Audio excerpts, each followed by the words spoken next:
Hello everyone, आज हम chapter करने वाले हैं सॉर्टिंग मटेरियल्स इनटू ग्रुप। तो हम एक वीडियो में पूरा चैप्टर कंप्लीट करने वाले हैं। एनसीईआरटी के नोट्स हैं ये। अगर आपको नोट्स चाहिए तो आप मेरे वीडियो के नीचे कमेंट कर सकते हैं।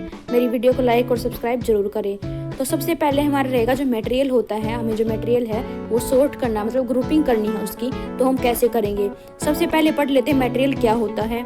The matter of which an object is made, मतलब कोई भी ऑब्जेक्ट है, कोई भी चीज़ है जिस मैटर से वो मिलके बनी होती है उसको क्या बोलते हैं, मटेरियल। अगर कोई भी ग्लास है या फिर स्टील का बना होता है, लकड़ी का बना होता है, जैसे बेड हो गया वो लकड़ी का बना है, स्टील से कोई चीज़ बनी है तो उसको क्या बोलेंगे, मटेरियल बोलेंगे। तो इसकी क्लासिफिकेशन किस किस बेस पे की गई है वो देख लेते हैं। The process of sorting and grouping this thing according to some basic, कुछ बेसिक चीज़ें हैं उनको देखने से, मतलब कुछ बेसिक चीज़ों पर उनकी ग्रुपिंग की गई है, सॉर्टिंग किए गए हैं, उसको क्या बोलेंगे, क्लासिफिकेशन।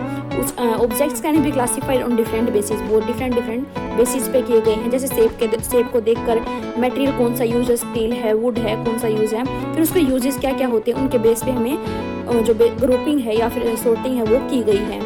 नेक्स्ट है बेसिस ऑफ ग्रुपिंग। ग्रुपिंग किस किस बेस पे की गई है, ये तो नॉर्मल बताए थे, शेप और मटेरियल यूज्ड। तो मेन क्या है, मेन देख लेते हैं किस किस बेस पे की गई है। Material can be grouped on the basis of similarities and different in their property. जो मटेरियल की प्रॉपर्टी होती है, डिफरेंस होते हैं, सिमिलरिटीज होती हैं आपस में प्रॉपर्टीज की, उनके बेस पे यहाँ पे ग्रुपिंग की गई है। Different type of material have different properties, मतलब स्टील की प्रॉपर्टी अलग होती है, वुड की प्रॉपर्टी अलग होती है। तो टाइप ऑफ मटेरियल जितने भी होंगे डिफरेंट, उतनी ही उनकी प्रॉपर्टी अलग अलग होंगी। जैसे अपीयरेंस है वो अलग होगी, मतलब कोई शाइनिंग होगा, लस्टर होगा, कोई नहीं होगा।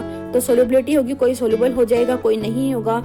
ट्रांसपेरेंसी होगी, कंडक्टिविटी होगी, बिहेवियर टूअर्ड मैग्नेट्स की तरफ कोई अट्रैक्ट होगा, वो अट्रैक्ट नहीं होगी।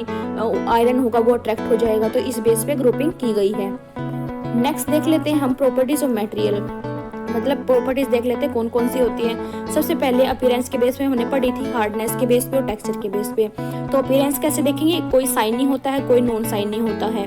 तो कोई शाइनिंग मटेरियल को हम बोलेंगे लस्चरियस और नॉन शाइनिंग को बोलेंगे नॉन लस्चरियस मटेरियल्स। तो इसका एग्जांपल है जो गोल्ड वगैरह, सिल्वर वगैरह होता है, क्या होता है, वो शाइन होता है। अगर कोई पेपर, वुड, प्लास्टिक है वो शाइनिंग नहीं करता है।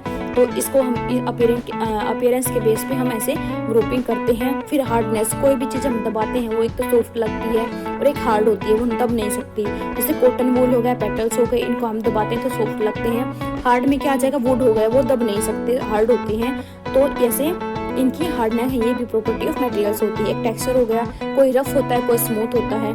जैसे रफ हो गया वुड हो गया, सैंड हो गया, और जो स्मूथ होगा पेपर और गिलास। तो ये प्रॉपर्टीज ऑफ मटेरियल्स हैं। नेक्स्ट देख लेते हैं किस किस बेस पे जो ग्रुपिंग की गई है उनके बारे में। जैसे पहले की गई है मेटेलिक लस्टर के साइनिंग के बारे में। Some materials have shine on them called lustre, जो मटेरियल साइन कर सकते हैं उनको क्या बोलते हैं, लस्टर। मटेरियल है, इसके एग्जांपल दिए गए हैं गोल्ड, सिल्वर, कॉपर जो साइन कर सकते हैं। While non matter has no lustre, जो नॉन मेटल्स होते हैं उसमें लस्टर प्रेजेंट नहीं होता, साइनिंग प्रेजेंट नहीं होती है। जैसे हो गया एग्जांपल गैसेस और सल्फर। तो नेक्स्ट है हार्डनेस और सॉफ्टनेस। मैंने बता दिया था कुछ मटेरियल होते हैं वो कंप्रेस हो सकते हैं, मतलब some materials can not be compress और स्ट्रेच इजीली। तो उनको क्या बोलेंगे, हार्ड, मतलब हार्ड होंगे, वो कंप्रेस नहीं हो सकते, स्ट्रेच खींच भी नहीं सकते उनको। तो क्या बोलेंगे, वो आयरन और कॉपर।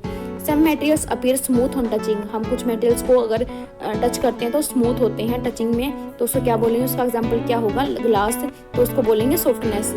नेक्स्ट है स्मूथ और रफ सरफेस, मतलब स्मूथ सरफेस और rough surface. Material which can be pressed easily, कोई भी मटेरियल है उसको इजिली प्रेस कर सकें, उसको बोलेंगे soft. While some material which can not be press, जो नहीं प्रेस कर सकते उसको हार्ड बोलेंगे। जैसे कॉटन सॉफ्ट होता है और वुड क्या होती है, हार्ड होती है। नेक्स्ट देख लेते हैं मटेरियल प्रॉपर्टीज में है सोल्युबिलिटी। नेक्स्ट हमारी कुछ जो सोल्यूबल क्या होंगे, substances that are dissolve in water, जो डिसॉल्व हो जाते हैं, घुलनशील होते हैं, घुल जाते हैं पानी में बिल्कुल, उसको सोल्यूबल सब्सटेंसेस बोलते हैं। इनसोल्यूबल क्या होगा, जो नहीं घुलते हैं, are not dissolve in water, उसको इनसोल्यूबल बोलेंगे। जैसे सैंड और वाटर हो गया वो इनसोल्यूबल होते हैं। सैंड जो वाटर और शुगर हो गया वो सोल्यूबल होते हैं, जो शुगर होती है वो कंप्लीट डिसॉल्व हो जाती है वाटर में। नेक्स्ट है miscible, those liquid which mix with water, ऐसे लिक्विड होते हैं जो वाटर के साथ पूरे मिक्स वेल हो जाते हैं, मतलब पूरे घुल जाते हैं, मिक्स हो जाते हैं वाटर के साथ। इमिसिबल, जो पूरे घुलते नहीं हैं, मिक्स नहीं होते हैं वाटर के साथ, वो क्या बोलते हैं, इमिसिबल। तो solubility of gases is in water is very less, gases होती है वाटर में वो जो सोल्युबल बहुत लेस कम होती हैं। तो नेक्स्ट देख लेते हैं एक स्टेट ऑफ मैटर के बेस पे, मतलब कोई जो मैटर होता है हमारा सॉलिड होता है, कोई लिक्विड होता है, कोई गैस होता है। तो सॉलिड के बारे में पढ़ लेते हैं। सॉलिड क्या होते हैं, उसकी क्या होती है, डेफिनेट शेप होती है, वॉल्यूम होती है। इसमें डेफिनेट हो गया, इसमें क्या होगा, डेफिनेट वॉल्यूम तो होगा लेकिन शेप नहीं होगी लिक्विड में। अगर आपका जो मान लो पानी का गिलास है, आप इसको गिलास में से कटोरी में डालोगे तो क्या होगा, उसकी शेप चेंज हो जाएगी लेकिन वॉल्यूम तो उतना ही रहेगा। नेक्स्ट जो गैस है उसकी ना तो डेफिनेट शेप होती है ना ही वॉल्यूम होता है, गैस कितनी भी हो सकती है। तो इसमें है can not B compressed, compress नहीं किए जा सकते, वो सॉलिड को हम दबा नहीं सकते ना तो हाथ से ना वैसे भी। Can be compressed to small extent, जो लिक्विड होते हैं कंप्रेस कर सकते हैं, थोड़े एक्सटेंड में कर सकते हैं, स्मॉल एक्सटेंड में कर सकते हैं। और ये क्या है, गैस होती है हाईली कंप्रेसिबल होती है, मतलब उसको बहुत ज़्यादा कंप्रेस कर सकते हैं। पार्टिकल्स आर क्लोजली पैक्ड, जो इसमें पार्टिकल्स होते हैं वो क्लोजली पैक होते हैं। Particles are not so closely packed, इनमें क्लोजली पैक नहीं होते पार्टिकल्स है जो। पार्टिकल आर लूजली पैक्ड, इसमें गैस में तो बिल्कुल लूजली है, हम घूम फिर सकते हैं। वो एयर में गैस ही तो होती है, जो पार्टिकल इसमें दूर दूर होते हैं हम घूम फिर सकते हैं, वरना पार्टिकल अगर पैक्ड होंगे तो हम मतलब उसमें से ज़्यादा निकलेंगे तो दूर बात है, हम उसको कंप्रेस भी नहीं कर सकते। तो नेक्स्ट है सॉलिड दिखा रखा है, लिक्विड दिखा रहा है, जूस है लिक्विड में, और जो बलून्स में हवा भरी होती है एयर में है होती है वो गैसेस होती हैं। तो नेक्स्ट देख लेते हैं हम ट्रांसपेरेंसी के बेस पे, ट्रांसपेरेंट, ट्रांसल्यूसेंट, ओपेक। तो ट्रांसपेरेंसी पे मैंने पढ़ा था कि इस बेस पे भी जो मटेरियल्स है उनको ग्रुपिंग की गई है।